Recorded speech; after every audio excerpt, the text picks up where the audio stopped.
Welcome to the Crime Redefined podcast, produced by Zero Cliff Media. Coming to you from the US Bank Tower, high above downtown Los Angeles. In our podcast, we drill deep into forensics and criminal investigation from the viewpoint of the defense, as well as explore the intersection of the media and the justice system. Welcome to Crime Redefined. I'm Dion Mitchell, along with my co-host, Mehul Anjaria. Today's episode is about an incredible new book by Ice-T and his ex-partner in crime, Spike, called Split Decision. Today's guest is the guy that brought it all together, author Douglas Century. Yeah, Douglas Century has a history with Ice-T. He first worked with him on their 2011 book, Ice, a memoir of gangster life and redemption from South Central to Hollywood. So when Ice-T scored another book deal, Douglas Century was his first call. Their new book, Split Decision, is a fantastic look at the lives of two guys who went on radically divergent paths. Yeah, that's for sure, Mehul. It's no wonder that Ice went back to Douglas. He's got the chops.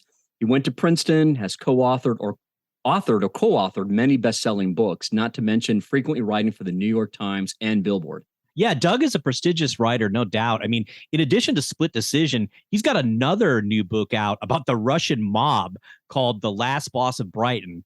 So, Douglas is no stranger to covering these hardcore topics and delivering wonderful real-world descriptions in these books.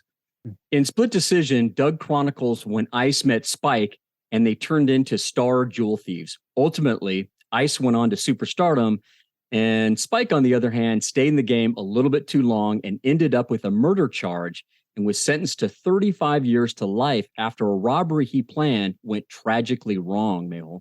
Yeah, the book Split Decision, in its essence, is really just a harrowing cautionary tale about a couple of things. One is the addiction of crime, the impact of just one bad decision in your life. And I'd say from Ice-T's viewpoint, how to get on top, but not only just that, how to stay on top and not backslide at all cost.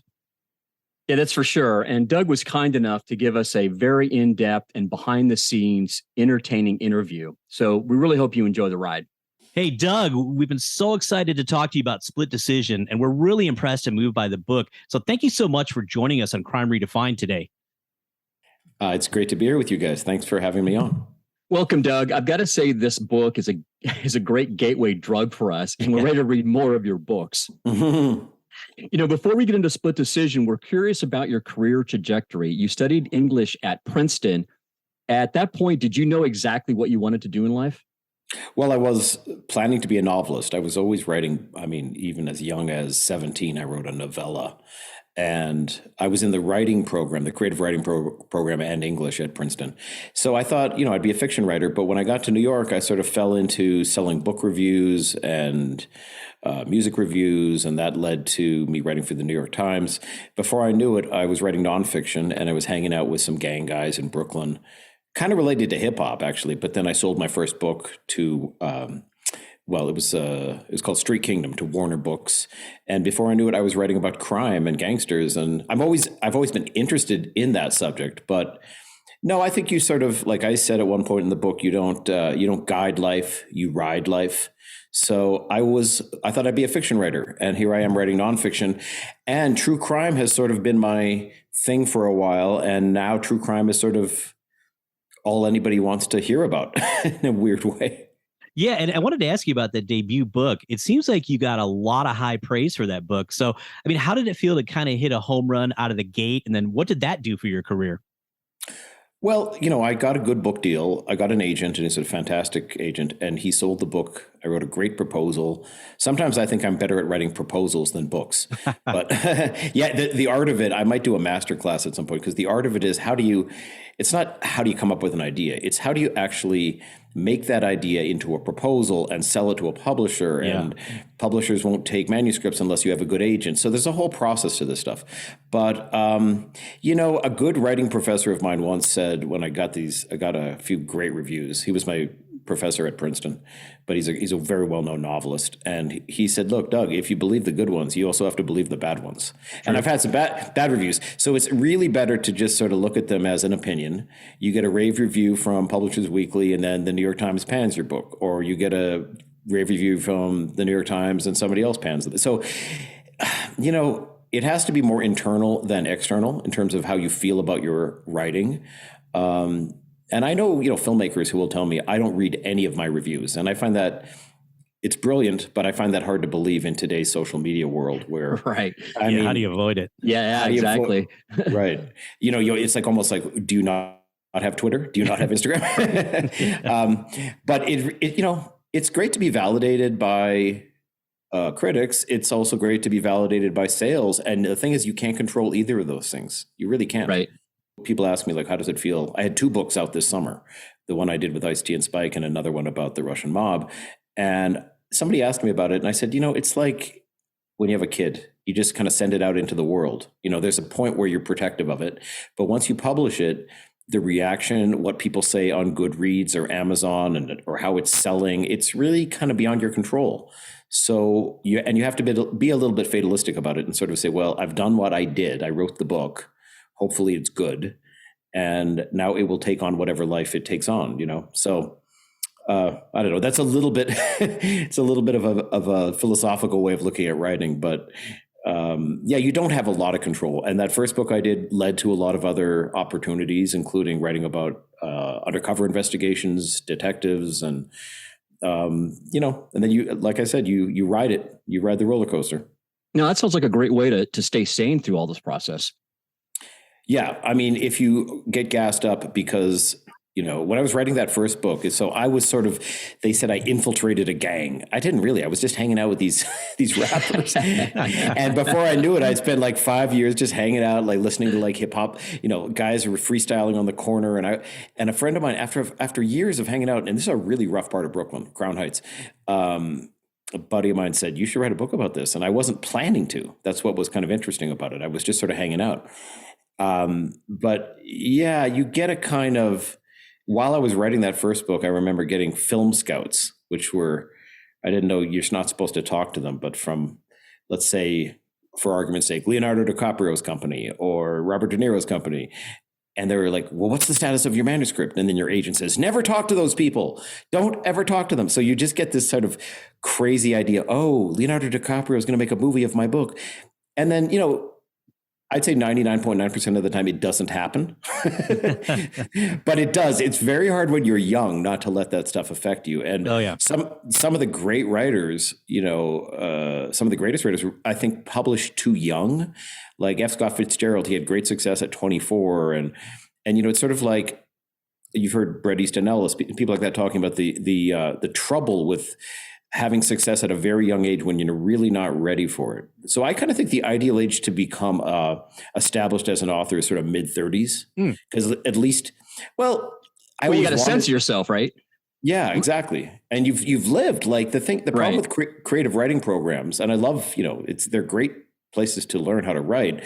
But you are 21. Like I was writing fiction at Princeton. Okay, 18, 19, 20. What have you really done with your life? You're writing right. You're writing about the suburbs, and so the great, even I think the great novelists like Hemingway worked as journalists. A lot of them, or had some background in covering boxing, covering war, so they had material.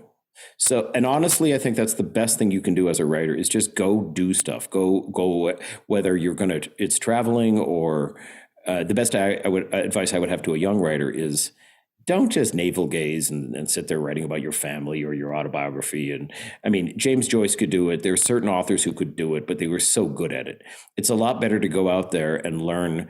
Hemingway went from high school to being a crime reporter, actually, or just a regular beat reporter for the Toronto Star. And you can actually look up some of his articles were just like routine crimes and things like that. And you realize, I think journalism is a great path to being either a fiction writer or, of course, a nonfiction writer. And television discovered that with David Simon. I think he kind of brought that with The Wire, getting back to, criminology and stuff. Great series. Yeah, great series. But like it comes from reporting. It comes from being on the streets. Cops know what's going on, and the kind of reporters who have access to cops know what's going on. And I think they inform some of the best crime writing that there is. I was going to say, or you're someone like Ice-T and Spike who actually live there. right. That's a whole nother level. Yeah. And I can't claim to that, but I do have enough experience now. I've known so many criminals and gangsters that, this Russian mob guy I wrote a book with when I first met him. I wrote a book about him. I'm sorry. He said, "Doug, I like you. You have criminal mind." And I was like, what? I do? Oh, geez. I mean, I can understand how criminals think now, but yeah, you got to put in what they used to call, gumshoe detectives with what they call a shoe leather. Just, get out there, see the world, understand what's going on, and outside of your little bubble. Well, it gives you a reality base point, a starting place, like a real foundation to build off of, I think. Yeah, like all the good stuff, like The Wire and things like that, like you said, it all comes from people that actually were out there covering these sections of Baltimore or wherever. Yeah. And the second book I did was with a New York City police detective who went undercover in the mob, in the garbage rackets for 3-4 years. And that led, because that book was a New York Times bestseller, that led me to getting other offers from other undercover. I actually wrote this book under and alone about Billy Queen, ATF agent, went undercover in the Mongols, but I took my name off it because the Mongols are a very violent outlaw motorcycle gang out there in LA. Good move. Yeah.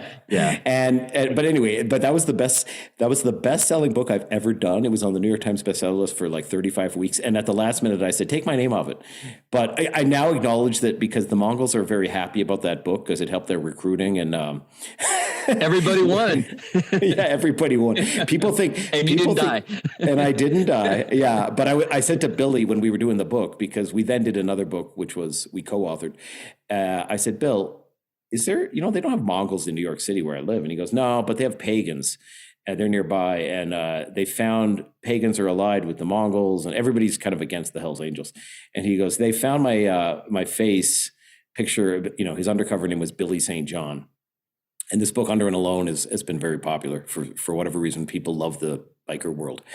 He said they found my photo in a Mongols clubhouse and said, like, kill on sight. So I said, okay, take my name off the book. Oh, yikes. That's real. But what's funny is I really helped him write the book, but then in his acknowledgments, I didn't see them before they went to press, and it said, yeah, special thanks to my book author, Doug Century. And I was like, oh man, you put me in there anyway. So, oh man. But they never actually tried to reach out through me. I have been threatened by other people, but not bikers. And I think if people are going to do something to you, they'll just do it. They won't tell you about it. Yeah, this is true. Yeah. So, of course, Split Decision is your second outing with Ice-T. Can you tell us how 2011 book, Ice, Memoir of Gangster Redemption from South Central Hollywood came to be? And then had you worked with Ice before writing that book? No, what happened is a friend of mine who works with Ice on some projects said, you want to meet Ice-T? And I mean, geez, I think I first saw him when I knew some of his rhymes, but I mean, when I saw Colors in '88, right. I saw that in a movie theater in Manhattan, and it was like, whoa, I know it wasn't accurate about the gang life, but so I've known Ice's work. But this was around 2009. I went to his, he has a house in New Jersey, but this was when he still had an apartment with Coco.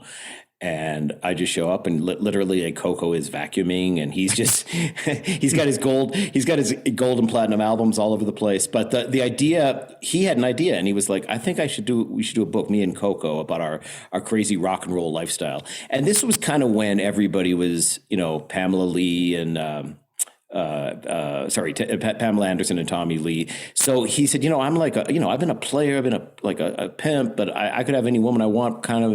And yet, I'm monogamous to Coco. Coco knows every guy wants her. So we have this crazy life. And I was like, is there a book there? But they ended up doing, I think, a reality show on E. Yeah. Ice Loves Coco. Yeah. So that's what that became. But while he was sitting there, he was like, well, man, I got orphaned when my mom died when I was 7. My dad died when I was 11. I'm out there in LA living with my aunt and she didn't want me there. So I got my high school girlfriend pregnant. So I joined went airborne training. Then I was like, well, wait, hold up. What?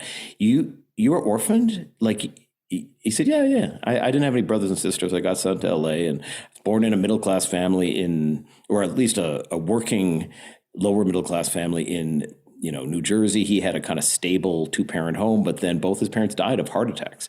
And then he gets sent to live in South Central LA right in the 70s when the gangs are just kicking, really kicking into gear. And he's at Crenshaw High School. So, and then I was like, you were airborne? Like he actually didn't serve. He trained to be in the 82nd Airborne, but was then stationed in the infantry in Hawaii. And I go, Ice, I mean, have you told this story? And he goes, yeah, in a bunch of my rhymes. But I said, no, but this is your book, like the self-made man, the guy who was, I said, it's like Charles Dickens or something. So we just kicked it, and then he's so easy to work with. He's such a great guy. Half the time I would just be like getting phone calls from him on the set of Law and Order. Like between when he doesn't have a scene, he's got hours, but he can't really leave. So I just record him. And then I made that book into, I think it's a great memoir. I mean, it really tells his story, but we did it, I don't know, a few face-to-face meetings, but a lot of it on the phone.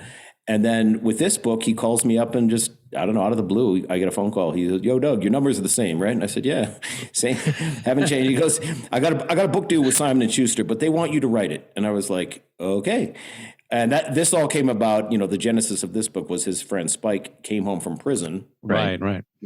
Having had a 35 to life sentence and barely escaping the death penalty. And, Ice has told the story in many interviews now where he said, Spike said, I want to do a book. And Ice goes, no, like nobody cares. Like Spike, I hate to say this to you, but every guy that comes out of prison thinks he's got a great book. And then he thought about it and he said, you know what, Spike, the only thing that makes your story special is you have a friend like me. You have a friend who got out of that life and made it, whatever, quote unquote, famous. You and me make the story. And then, so that was already sold to Simon & Schuster. And he already had the idea, split decision. Like we took a different path. So Ice conceived it all. And then, publishers always want a proven name in terms of reliability and somebody who can deliver a manuscript on time and knows how to work with an editor. Yeah, they don't want your friend from right. from high school who says I can do this. Yeah. So they brought me on board and then the crazy part was we were going to go hang out for about maybe the best way to do these kind of books. So I write my own books, like the Last Boss of Brighton or Street Kingdom.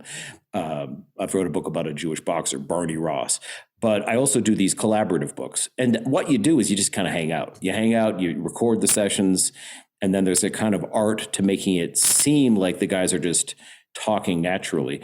But what happened was we were just going to go hang out. Spike was going to get flown in from LA. I was going to drive over to Ice's place. And then, you know what? Exactly the date we planned was around, forget it was St. Patrick's Day 2020. So then COVID, yeah, we couldn't travel. So we then had to, like, I says steel sharpens steel, but I kind of prefer pressure breaks diamonds. I said, man, how are we going to do this book on the phone and WhatsApp and Zoom calls? But we did, I mean, I know Ice so well that I could get his voice, but the challenge was Spike, who I had never met. And, but it just, we all had to work virtually. Most people were working remotely. So I just had to write a remote book instead of hanging out and having sandwiches and Ice and Spike don't drink, but sipping lemonade with these guys. We did that. We just did it on Zoom calls when Ice was in Phoenix, and Spike was in South Central, and I was actually in Canada. So we would do this in 3 different time zones and then I would send them the drafts to them. And these guys, it's not like some celebrities don't read their books. It's really funny. Like they don't even know what's in the book, right? And I'll tell you a funny thing about Snoop, because I had to interview him at one point, but Ice and Spike went through this like with a fine tooth comb, and they would say, can you change this word? You got this one wrong, Doug. This is, but generally I was very faithful to the way they would tell the story. And like when I was just doing reporting, I remember calling up Snoop. I had to interview him, and he had a new book. This was when he was like 27, 28. And Snoop had a book out called The Dogfather. So I said, hey, Snoop, so what do you think of this, how this represents your life? And he goes, well, I ain't read that motherfucker yet. I was like, what? Wait, I got an advanced copy. Why do I believe that? No. And he goes, I ain't read that motherfucker yet. Why do you have a copy? And I'm like, I don't know, but your publicist put us together on the phone, and I can hear him smoking a joint. Like I can hear him getting high. And I go, and the funniest part was I was in the Newark Police Department detective. I was hanging out with the detectives. So I'm calling Snoop on a detective's phone, like from the police station, because I had to call him and interview him.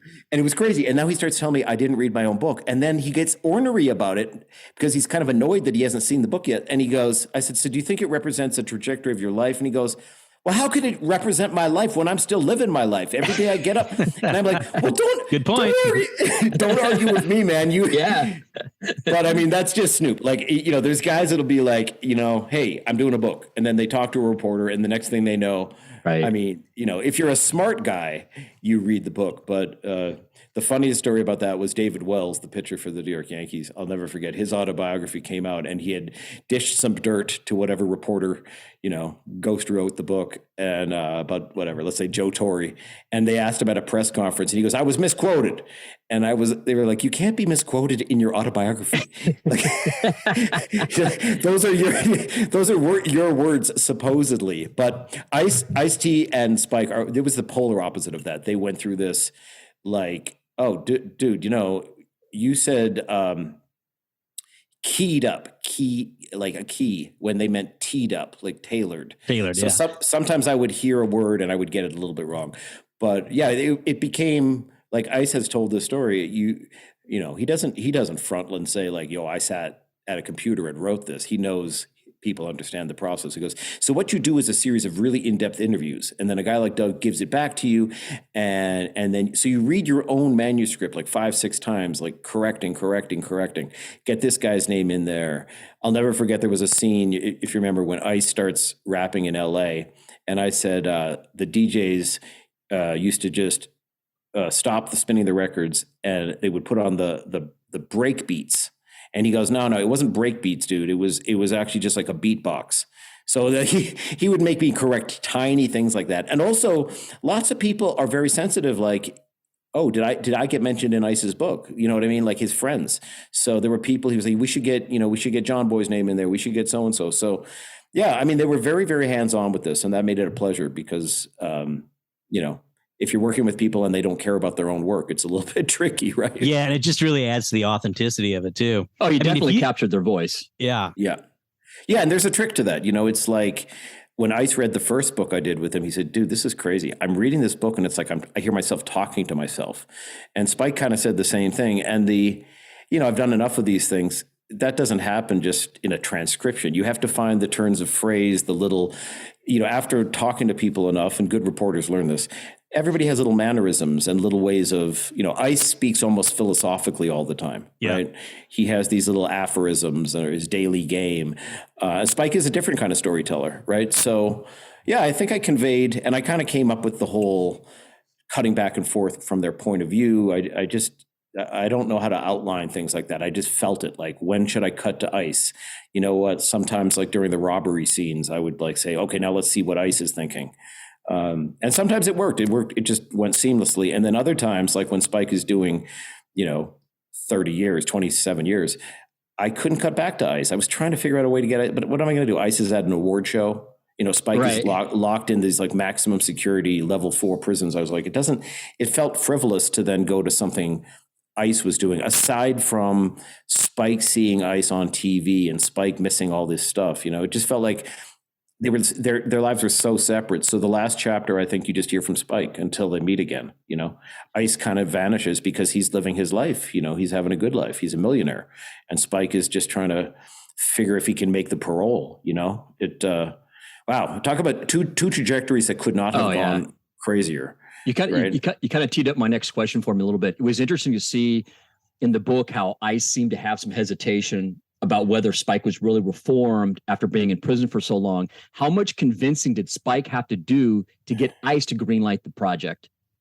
Well, I wasn't. So they had already. Who was the energy behind it? I think Spike always wanted to write a book, and then he'd been out. But like I said, Spike, it's funny in one of the. Oh, I think it's actually, if you get the audiobook, I do a little bonus interview with these guys, and we talked about the process. And then he says, I think Spike, what did you think about how we did this? Like, I think you thought you were going to come out of prison and sit up with a goddamn typewriter or some shit, right? And no, it doesn't work like that. But I think, so Spike thought he had a story to tell about sort of, reforming his life, redemption. And then Ice came in and goes, no, but dude, you gotta see it like this. We were two guys who were so similar, going the same path. And I made a few decisions, the key decisions to get out. And you just kept speeding in the fast lane. And it's a cautionary tale. Like, the way Ice and Spike both felt about it was, we've got to tell this story in a way so kids, at least, or people that might be on this path, can see this is no joke. Like, all these rappers now, these young kids are just glorifying the trap house, drill rap. It's all about drug dealing. It's all about this life, as if there's no consequences. Like, there's no happy ending. There's no happy ending to it. Like, unless you get out, you are going to go to prison or you're going to die. And I mean, let's say if you're a full-time criminal, the way, these guys describe themselves as, Ice will say, when I say career criminal, that was my career. Like, it's 5 or 6 felonies daily. He said, Doug, it's perpetual crime. Like, you don't take a pause at any time you see an opportunity. And he said, so there were thousands of felonies I committed that I didn't go to prison for, and I got a pass. So when Spike came home, the scene you're talking about, Ice is, like he said it very clearly, and I think it might be a bit of his military background. He says, I'm very methodical in how I do shit. He said, Spike's home, but now there's a bunch of obstacles. Like, has he changed? And that's the key thing Ice always asks, are you done? And in that funny way, he says, if one of my friends is going to get married, I ask him, are you done? I mean, you know what I mean. Are you done messing around with other women? Are you really ready to do this? So he wanted to make sure Spike was done with crime. Then he wanted to make sure Spike's ego was in check, because he said, look, I got a lot of friends that have been bosses in the street, and they're still my friends, but they can't work with me because I don't need a bunch of he needs guys who can just help out and be his road manager, his, assistant. So Spike is like doing security. So Ice had an obstacle course of things that Spike had to go through. And he's such a real dude. Like, Ice is the least bullshit guy you'll ever meet. So he's on the phone with me and Spike. He goes, Spike, I had to check you out, man. I wasn't sure you were done. Like, I would get reports from other dudes, Sean. He goes, yeah, no, Spike's head's in a good place. So he's very upfront saying, Spike, I had to make sure you didn't, and he said to me at one point, he goes, I don't know. Sometime I think the phone might ring and I'll like, oh, Spike tried to do one more job. Like, he's convinced Spike is changed, but it's like a second parole hearing almost. Yeah, exactly. I mean, I remember I asked Spike or Ice, and he goes, people ask me, do I trust? I says, I don't trust anybody except my dogs, I guess, and his wife, because, he quoted, I think the Reagan era line, trust but verify, with Gorbachev or whatever. He said, yeah, with everybody, I trust and verify. I check out my friends. I want to make sure that because he was orphaned, and because he really didn't have anybody around him as a kid that he could fall back on, meaning older brothers. Like, Spike came from a big family.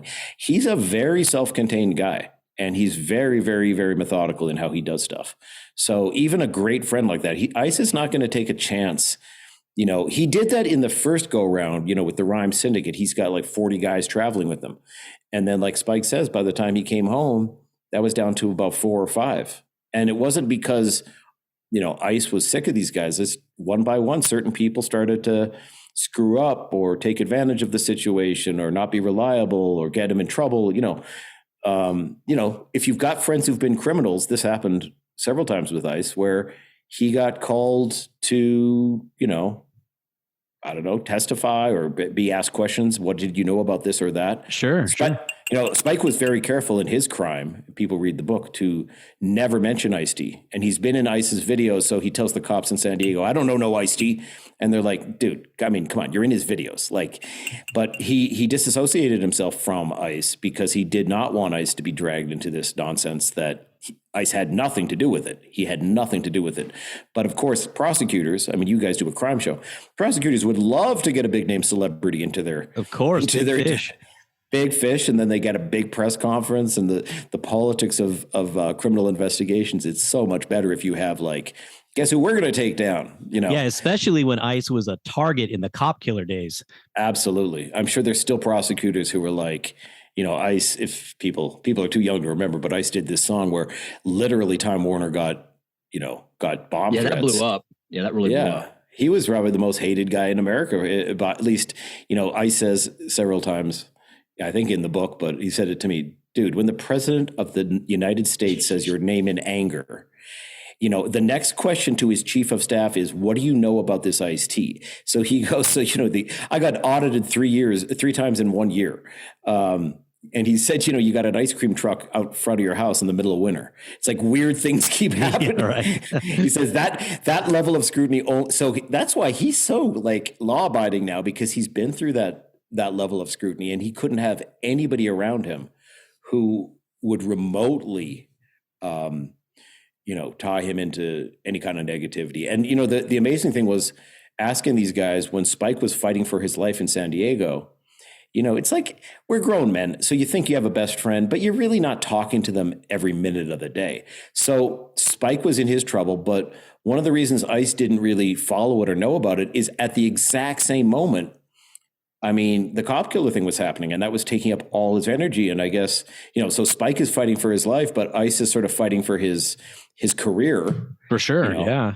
Whether or not he was going to have a sustainable career. And, now that he's been playing a cop for 23 years on TV, people can't believe it. Like the police associations of the United States were just like, ban this guy. He's actively encouraging cops to get killed, when all he did was write a point of view record. Like, he often would say in interviews at that time, if you think I'm out there killing cops, then you must believe David Bowie is an astronaut. Right. Yeah, exactly. or that David Byrne, Talking Heads he's really a psycho killer. And that song, by the way, it's funny how people are sort of ignorant to ICE's message. Like the video High Rollers. Don't you see what happens at the end? Yes. Isn't it crystal clear what the real message is? But yet they twist it and say that he's glamorizing here this. too. Yeah. Or see what they want to see. ICE, every single record ICE really did about that, criminal life. It's like he says, I show the A side and the B side. Like it almost always ends with, the downfall. And like he said, people don't remember the last scene in Scarface, or we saw it, but they talk about all the money he had or whatever. Right. But yeah, ICE was very influenced by reading Iceberg Slim. That's where he got his name. And Iceberg Slim, as he told me in that first novel, Pimp, he showed the dark side. He showed the money and the, but he also showed that it's not a happy ending. There's no happy endings if you choose to be a gangster, unless you're, Carlo Gambino. I can think of a couple guys who died elderly, but he lived very low key in a modest house. John Gotti, Al Capone. If you live as a flashy gangster, and again, this is what makes ICE such a special guy to talk to, because we would talk about these things. He had read a lot about the mob. That's why he called his original crew the Rhyme Syndicate, because he'd read about Lucky Luciano and Meyer Lansky, starting the syndicate, this commission.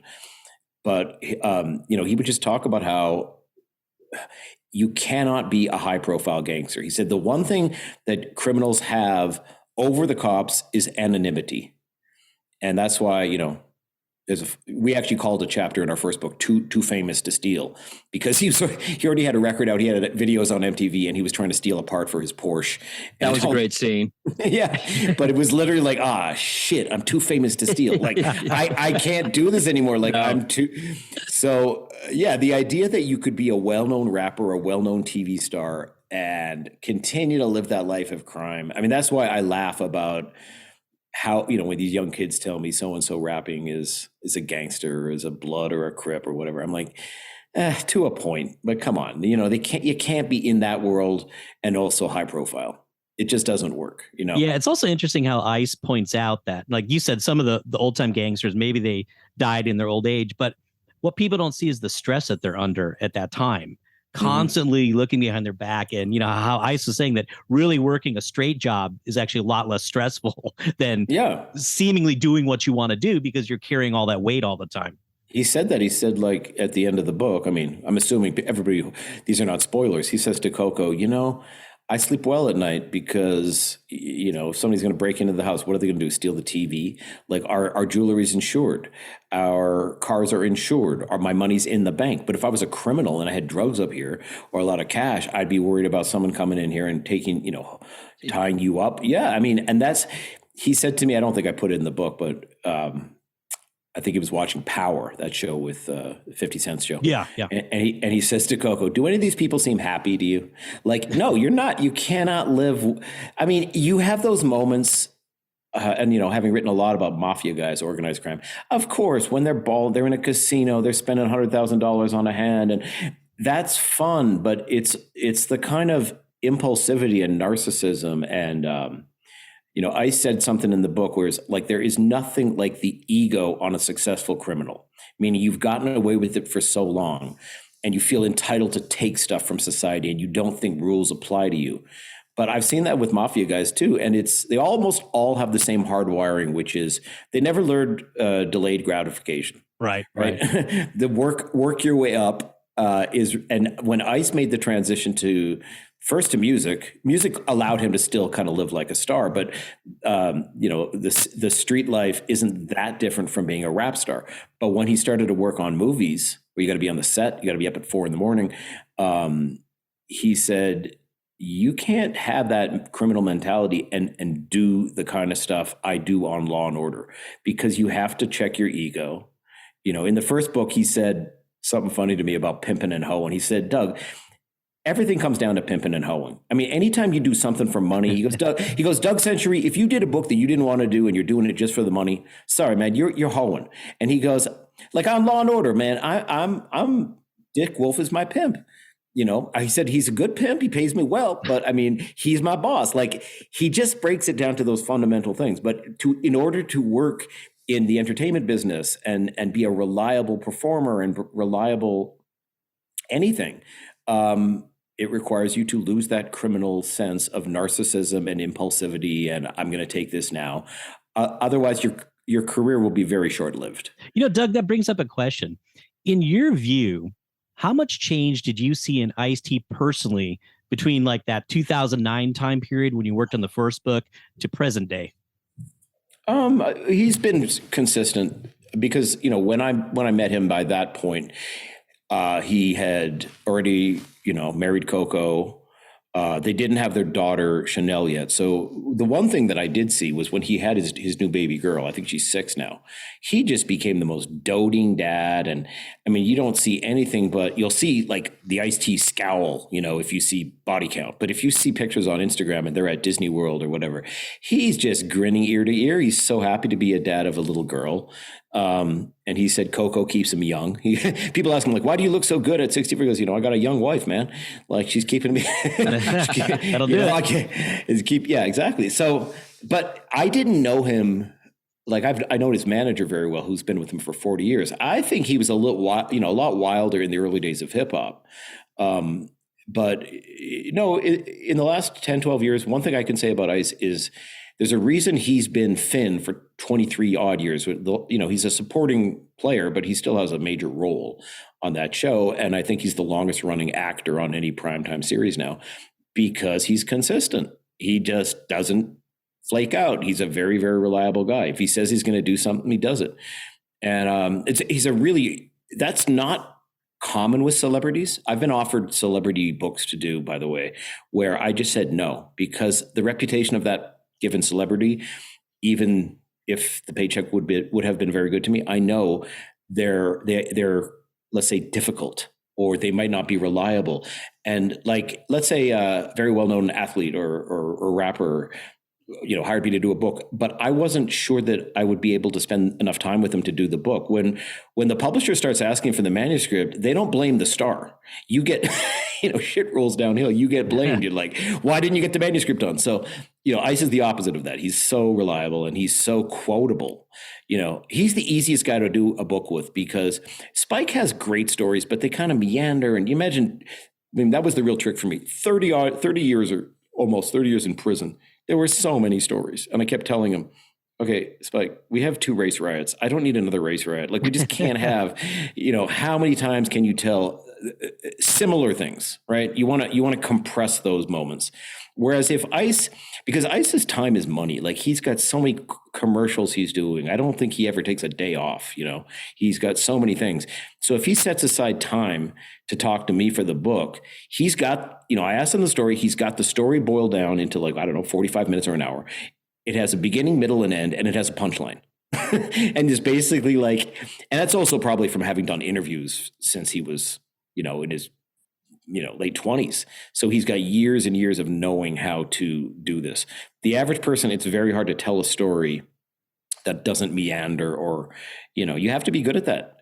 But I have to say both of these guys are good storytellers. I mean, they're good at relaying the specifics, the sounds, the smells, all those things that you need, the details, right? It's just that Spike's versions were sometimes quite long. Yeah, that definitely came through. And once again, you kind of set me up. The portrayal of prison that Spike gives is beyond scary. What do you think it was about Spike that allowed him to jump through all those hoops? In other words, to get past survival mode, improve himself in prison, and then, put in the work to get paroled? There were so many key moments, but like I said, Ice is quotable. When Spike said, I had to become my mother's son again. His mother was a God-fearing, church lady who, just to set the scene a bit more, since I didn't explain Spike, unlike Ice, who was transplanted to LA without parents, without siblings, without love in his life. The first time he heard the word "I love you" was from a Crip guy, like he had none of that. Spike actually came from a 2-parent home. His dad wasn't around, but that's because his dad was military and was doing 2 tours of Vietnam. He had brothers and sisters. He had a stable home, but he just wanted that fast life. And he kind of blew his potentially professional baseball career. He was a really good baseball player, at least good enough to get a scholarship in college, and played against some top guys.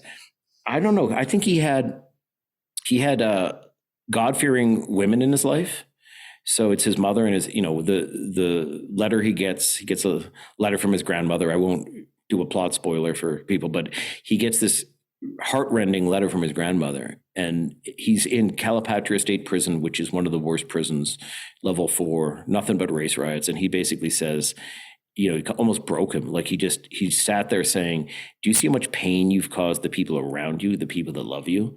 And one by one, I think it was also the deaths. Like he lost his father, he lost his mother, all these people. Well, his mother was alive with Alzheimer's when he came out, but one by one, all these people that were dying. So I think that sobers you. I think it's hard to know what makes somebody strong enough. He at least had the potential of a parole date. And he told me about guys that he knew inside, like that guy JMO on the weight pile. He goes, he had multiple life sentences. These guys, all they live for is that weight pile, and they don't have anything else. So, at least knowing there was a potential for him to get out must have been a light at the end of the tunnel.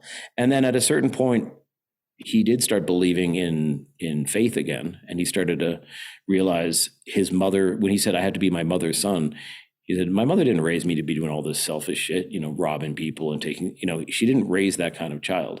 So I've got to prove that I can be my mother's son again. And that's the only way I'm going to get out of here. He had this, his mother at one point on this phone call, he was still scheming. Maybe I can get the witnesses to recant and I can get these guys. And she said, baby, stop.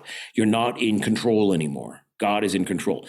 And he cites that as like one of the key turning points, when his mother, who never raised her voice to him, said, you're not in control anymore. So realizing in a way that you can't be this slick motherfucker who's gaming the system, who can get witnesses to recant. You can't do that. Like, you just can't keep doing that. So at some point he did have a change. He called that his Saul of Tarsus moment on the road to Damascus. Like, he really reads the Bible. So because, Saul had this moment where he became St. Paul. He was struck down. And I said, when my mother spoke to me like that, I felt like that. So I guess having faith, for a lot of people, it's faith. The self-help stuff they do. I mean, Scared Straight has sort of fallen out of favor, but he did that in terms of, he never was one of those guys screaming at these kids. I liked his new twist on Scared Straight. I thought that was really inventive.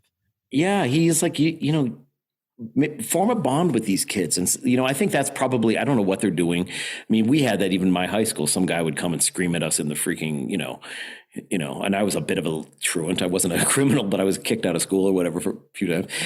You have this guy coming and screaming at you, and everybody's kind of smirking, saying, what is he trying to scare us? Like, we don't care. But Spike would say, no, you got to bond with these kids and say, look, you don't have to be me. I see guys on TV that I played baseball against. I mean, a guy that I left out of the book was Keyshawn Johnson, was Spike's neighbor, and he helped kind of raise him. And, he said, I'm seeing Keyshawn playing in the, on the NFL games. And I mean, he was surrounded by guys who had made it, like Ice-T. He played baseball against Eric Davis. So, I mean, he's looking at his life going, I fucked up. So he would tell these kids that, I fucked up. You don't have to fuck up. That's what he would say to these kids. Sorry for cursing so much, but this is the language. I was going to say, I mean, at the core of it, this book is a scary, cautionary tale. And one of the other themes that came up is the addictive nature of crime. Oh, And yeah. Doug, as somebody who's written a lot about crime, what are your thoughts on crime as an addiction, and how that applied to Ice and Spike in the early days? I think Ice said it was, he called it's an ill drug. It's a crazy drug. And Ice is a guy that never did drugs and never got drunk. And I thought it was because he was, he told me once, if you're in the Crip set and you're the guy that doesn't drink, it gives you power because you're the guy driving the car. You're the guy that has to talk to the cops. But during this book, he said, well, Doug, I think it was more that I didn't have any brothers. Like I would see guys get fucked up, get drunk, get high, and somebody would rob them. I felt I always had to be in control because nobody was really watching out for me. And when Spike goes through, he did Narcotics Anonymous, even though he never used drugs. And they asked him, why did you, at the parole hearing, and I read these transcripts, this is not his version. Why did you do Narcotics Anonymous and you didn't do drugs? He goes, well, I lost a brother to addiction. And I also think that my addiction was fast money and women. Like it was addictive to me.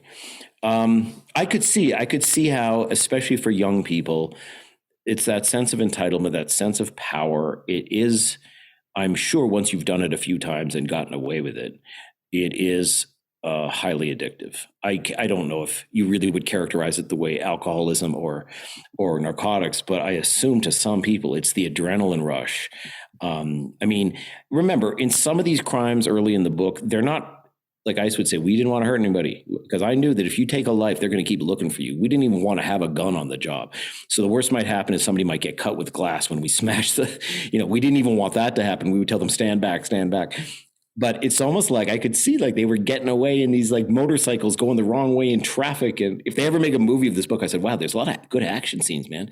And I said, I came out of the military and I knew how to plan the getaway. The getaway is 1,000 times more important. And he said, some of our getaways were like parkour. Like you had to be so fit. Yeah. So I could see if you have gone into a store, you're a youngster, like Spike's 18, but even Ice, who's like 22, 23, and you go into a store and you grab $100,000 worth of watches and you get away on a motorcycle, the thrill of that must be so intoxicating to a young testosterone-filled guy.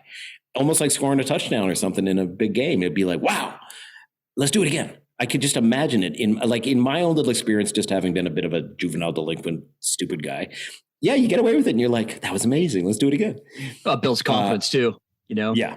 The more you get away with these crimes, the more you think you're untouchable. Yeah. And I think Spike used this word, I got away with so many of them. I mean, you saw the ones with the UPS uniforms. That was crazy. That was crazy. He goes, I got to tell you, I started to exploit white privilege. And I was like, wow. He said, it worked. It worked. I mean, that was really ingenious. And, one of the things I said to me when we were writing, he goes, man, we're giving away a lot of game. I hope people don't think they can still do this. Like, the way he would describe getting away in malls. He said malls are filled with catacombs of getaways and you're always 20 yards away from any exit. So, and then he goes, Doug, I hope people don't try this. But, and there were a few smash and grabs, one in LA where you guys are, like in Beverly Hills. And it happened before the book came out. And I remember Ice going, well, they can't blame that one on us because the book isn't even out yet. We didn't inspire people to do that one. But, there's cameras everywhere. I can imagine the ego you would build by getting away with it so many times. And Spike uses this word, I became a monster. And I don't think he meant a violent, even though really he was convicted of a murder or planning a murder unintentionally, like he didn't pull the trigger, but technically that was his case, murder. But monster, he meant I'm above society. And the book I would encourage anybody to read, it's a difficult read. I had to read it for my Russian book, is Crime and Punishment by Dostoevsky. Absolutely. Because Raskolnikov commits a crime, a murder, just to say, I'm above society. Plot summary. Guy commits a murder just to say, can I do this? He doesn't have a reason to do it. He's a student. He doesn't do it for the money. And then he almost wants to get caught. So there's a kind of weird pathology in some criminals, which is like, let me just prove that I'm better than everybody else. I'm smarter than you. I'm smarter than the cops. Brilliant thing that I said at one point regarding Cop Killer was a real criminal doesn't hate cops. You view the cops as your opponent. It's like chess or something. You think, I'm smarter than you cops, so you got to catch me. And if you catch me and I go in handcuffs, well, you've done your job. But until then, he almost likened it to the movie Heat, where, you know, De Niro and Pacino have this sit down and kind of say, I know what you're doing. You know what I'm doing. So anyway, you know, the idea that ICE hates cops is not true. They hated these, you know, the George Floyd type of situations, Right. which they saw plenty of. You know, Right. Spike literally almost got choked to death by his memory of it. He was like a 14, 15-year-old boy. But, you know, they saw this rampant abuse of the LAPD, who felt they were just patrolling a jungle. And, you know, but gosh, yeah, addiction is a very good way to talk about it. And I think there must be something. I think it's more in the young male brain, although we have a lot of women criminals. But, you know, you got that testosterone going on, you got that ego flex. And one thing I saw in Spike's parole hearings that did not come out in the book was he would just kept talking about when they would ask him why he did it. He said, I had such low self-esteem. I was overcompensating for all these feelings of my dad not being there and all this stuff. And I was like, wow, you know, to say that you were doing this. ICE says it in a more subtle way. He says, when you get down to it, we were just flossing.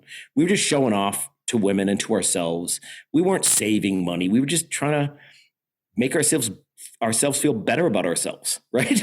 So in a lot of ways, the deep psychology here is, do you have low self-esteem? Do you feel that you have to prove your worth with all this jewelry and all this flashiness? At the end of the day, it always kind of comes back to that, doesn't it? Well, I don't think people realize that a lot of guys who are, you know, John Gotti wasn't an egomaniac wanting to be on the cover of Time magazine. I think he was a guy with lower self-esteem. Like, the only people that want that so badly are generally people that have some insecurity about themselves, right? I mean, that's getting a little psychoanalytical here, but Right. Thank you for listening to the Crime Redefined podcast. Like us on Facebook and follow us on Twitter at Crime Redefined. Please send us your comments and questions and join us for the next episode.